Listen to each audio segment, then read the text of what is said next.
يا صباح الحلويات. زي ما في ناس بيحرقهم وبيكدهم قوي ان انت بتتكلم عن حياتك وان انت الحمد لله حياتك انت راضي بيها، وبالغل بياكلهم كده. في ناس تانية بتحب ان انت تتكلم عن حياتك وبتقعد تسألك في حاجات. كل لما بتكلمك تقعد تسألك في حاجات. دخلت بنت سألتني قالت لي رانيا، انا مامتي بتلغي شخصيتي، بتتعامل معايا على اني لا وجود ليا، وانا نفسي يبقى لي وجود. وحبيت جدا ان انت بتتكلمي ان انت فعلا، انا حسيت ان انت فعلا كان ليكي وجود في حياتك. بصي يا حبيبتي، هقول لك على حاجه. كلنا واحنا صغيرين اهالينا بيحاولوا ان هم يخلونا نسخه مكرره منهم. انا كرانيا مش هقولك من اول مثلا ايه الاعدادي مثلا ولا الابتدائي مش عايزه اكون نسخه من حد. لا، انا كل ده ما كنتش فاهمه حاجه في الحياه، وكنت لسه عيله صغيره جدا. فبالنسبه لي الحياه بتاعتي ما بداتش تتشكل الا لما دخلت الثانوي. لما دخلت الثانوي حسيت ان في مسؤوليه على دماغي، خاصه ان انا زي ما حكيت لكم في فيديوهات قبل كده، خاصه حوار الدبلوم ده. لان كمان للاسف حتى الاهل هم بيكونوا سبب في الضغط النفسي اللي بيجي على العيل لما بيحصل له مشكله. يعني انتوا حتى لما تشوفي الناس بتتكلم مثلا ايه، ابني في امتحانات اعداديه ثانويه عامه، الاهل جزء كبير جدا من الضغط النفسي اللي بيتعرض ليه العيال، جزء كبير من ان هم بيبتدي تتشكل شخصيتهم، ان تبقى شخصيه عدوانيه او شخصيه هاديه او شخصيه ان هي مش متقبله منكم كلام. كل ما بتكبر مش متقبله منكم كلام وافكار، ويمكن ده غلط او صح الله اعلم. بس انا عن نفسي كرانيا مع الوقت اكتشفت ان انا كنت صح. انا كنت صح في كل اختياراتي، وكنت صح في كل حاجه انا اخترتها لنفسي. لان ببساطه جدا انا ما حبيتش في يوم من الايام ان حد يتحشر في حياتي، وهذا كان انا ما كانش حد بيعرف عني ادق تفاصيل حياتي. انا لما كنت في الجامعه بديت اعمل حاجات لنفسي وادرس. كنت بدرس حاجات في الكمبيوتر وانا في الجامعه في القاهره. كانوا بيتفاجئوا ان انا بفهم في الكمبيوتر، يعني هم كانوا بيتفاجئوا ان انا في حاجات كتير ان انا بفهم فيها. يعني انا حتى يوم ما عييت بعناية، يوم موضوع عناية، الدكاتره بقوا يلاقوا ان انا بتاخر، مش العلاج بتاعي مش جايب معايا نتيجه. بتاخر ليه؟ اتاريني انا طبعا كنت بخلي البيت كله نايم وابتدي العب في الكمبيوتر. فبدا الدكتور يسالني انت بتعملي ايه؟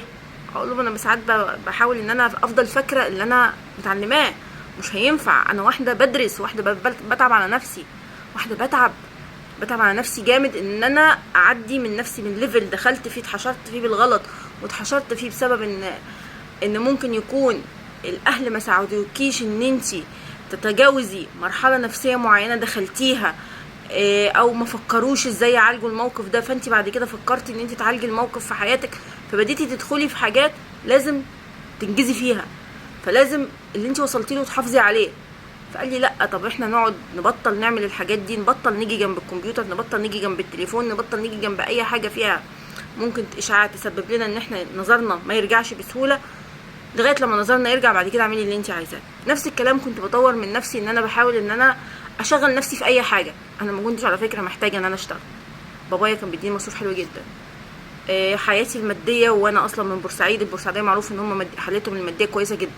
بس برضو حته فكره ان انت مثلا حد يجيب لك حاجه وفي اول خناقه يقول لك انا جبت لك وعملت لك وسويت لك، انت مش ناقصك حاجه. لا، انا ناقصني كتير، ناقصني احتواء، ناقصني مثلا إيه طريقه كلام، ناقصني انتوا تفهموا انا عايزه ايه. فكانت الحاجه دي بتخليني انفر طول عمري كده، ايه، نفره وشارده. فعشان كده لما حد يجي يقول احنا نعرف عنها حاجه، تعرف عني ايه؟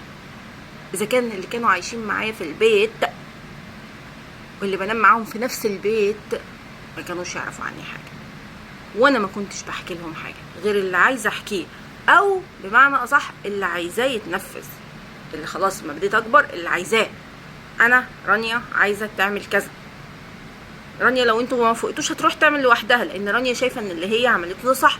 بس انا ما انصحكيش ان انت تكوني زي، يمكن الامكانيات اللي عندي كانت غير الامكانيات اللي عندك. يعني انا حتى اقرب الناس ليا صحابي اللي هم القريبين جدا، وممكن حد من اخواتي لو كان يقول لي انا نفسي ابقى زيك، كنت اقول له الامكانيات والوضع وطريقه التفكير مختلفه. انا في حاجات كتير ساعدتني، اولها شكلي، عشان نكون ايه متفقين. شكلي ساعد، طريقه تفكيري، اسلوبي في الحياه، دماغي الناشفه، ان انا عنيده جدا. ففي حاجات كتير ممكن تكون مقاومات موجوده فيا ساعدتني ان انا اخطي وامشي وادخل في الاماكن اللي انا عايزه ادخلها، انت ممكن تكون مفيش الكلام ده، وممكن تكون مامتك شايفه حاجه انت ممكن تكوني بتعمليها مش صح بتضرك، لكن انا ما كنتش باذي رانيا. يعني انا كنت بعمل كل حاجه في مصلحه رانيا في التوقيت ده، كنت بعمل كل حاجه في مصلحه رانيا. رانيا بتذاكر علشان تاخد حاجه اعلى من اللي هي كانت فيه، رانيا بتشتغل على نفسها، رانيا بتحاول ان هي تجيب اكبر عدد قدر من الشهادات. يعني انا خدت الاكسل والوورد وحاجات كتير جدا في وقت كان في ناس لسه اصلا بتاخدش غير الميلينيوم وقتها. يعني كان في ناس اصلا ادراكها كان في حاجه في الكمبيوتر اسمها الميلينيوم، ما بتاخدش غير الميلينيوم. انا خدت وورد واكسل وكنت بتعب على نفسي جامد، كنت زي بقول ايه بعمل اوفرلود على نفسي، لان كمان موضوع ان انا ما كنتش بعرف اتعامل في الانجليزي او اعرف اخد انجليزي كان مزعلني، بس انا من جوايا حاجه مش عارفه هي اللي بتعمل معايا كده. انا بتكلم بعض حاجات انجليزي اللي هو ايه امشي حالي، وممكن ادخل على جوجل لو محتاجه ترجمه، ودايما حاطه الترجمه عندي على الموبايل بتاعي. بس برضو الموضوع ده مش بسطني، ولكن في نفس الوقت هو ان الله لا يكلف نفسا الا وسعها بقى، هي دي قدراتي لغايه كده. فكان بالنسبه لي اي حاجه انا بحاول اعملها هي اضافه لشخصيتي، فكان اي حد بيرفض اضافتي دي انا كنت بروح اعملها لوحدي. لان ببساطه جدا انت لما بيبقى لسه اللي حواليكي بيتحكموا فيكي في حاجات كتير ممكن يعملوها وهم مش عارفين ان وهم بيعملوها ان هم اذوكي نفسيا. ان هم لما مثلا اتخانقتي او اتضربتي او بسبب حاجه معينه، او اتضربتي ليله امتحان مثلا، فانت ممكن تروحي الامتحان بتاعك تاثري فيه، او ان انت مثلا اتضربتي عشان تذاكري، او اتضربتي عشان حاجه مثلا هم عايزينها، او هم رفضوا في فتره المراهقه بتاعتك حاجات انت كنت حباها ورفضوها باسلوب مش كويس، رفضوها بدون ما يفهموكي، رفضوها بدون ما يعتبروكي ان انت انسانه صاحبه قرار ممكن تاخدي قرار بنفسك، فرفضوا تعنت. فبتصبحي تبص لهم لا انتوا، طب انا بقى لما هبتدي اقف على رجلي لوحدي محدش هيعرف يعمل معايا حاجه. وفعلا كانت اكتر حاجه بتضايقني ان انت مثلا حد يتحكم فيكي، وعشان مش بتنفذي اللي هو عايزه ياخد منك حاجه هو جايبها لك. اكتر حاجه كانت بتضايقني ان ياخد منك حاجه هو جايبها لك، بس اللي قدامك ما بيفهمش الكلام ده، اللي قدامك ما بيفهمش ان هو دمر نفسيتك بسبب بعض الحركات اللي هو عملها. فانت حبيبتي حاولي تتواصلي مع مامتك، حاولي تفهميها، حاولي تقعدي معاها وتتكلمي معاها وتعرفيها كده بهدوء، تقولي لها ايه اللي بيضايقك، ايه اللي بيضايقك، يعني ايه، واديها زي ايه سبوت. يمكن تكون هي انت اول خلفه ليها فهي مش فاهمه، اديها سبوت كده على الحاجات اللي بتضايقك والحاجات اللي بتزعلك. لا انا بيزعلني كذا بلاش تعمليه معايا، عشان بعد كده ده هيساعد في تشكيل شخصيتي اللي هي ايه مالكمش دعوه بيا، انا صاحبه قرار نفسي. هو للاسف ده اساليب الحياه بتاعت الاهل او طريقه تربيه الاهل من واحنا صغيرين بتنعكس عليهم هم لما نبتدي نكبر، ويبتدوا هم يبقوا عايزين يتدخلوا في حياتنا ومش عارفين، عايزين يختاروا لنا واحنا مش سامحين لهم بده. احنا مش سامحين لهم بده، ما هو انتوا السبب، انتوا اللي عملتوا كده. انتوا لما كان الاختيار يبقى في ايديكم وان انتوا اللي بتحركوا وان انا لسه ضعيف مش فاهم حاجه كنتوا بتضايقوني. فلما انا بقيت قوي وبقيت مش محتاج لكم اصبحت انا بضايقكم. هو كده. فبضايقكم ليه؟ وبضايقكم بافعالي اللي هي اللي انا عايز ايه، اللي هو بتاع ده ان انا حر بقى، ان انا حر.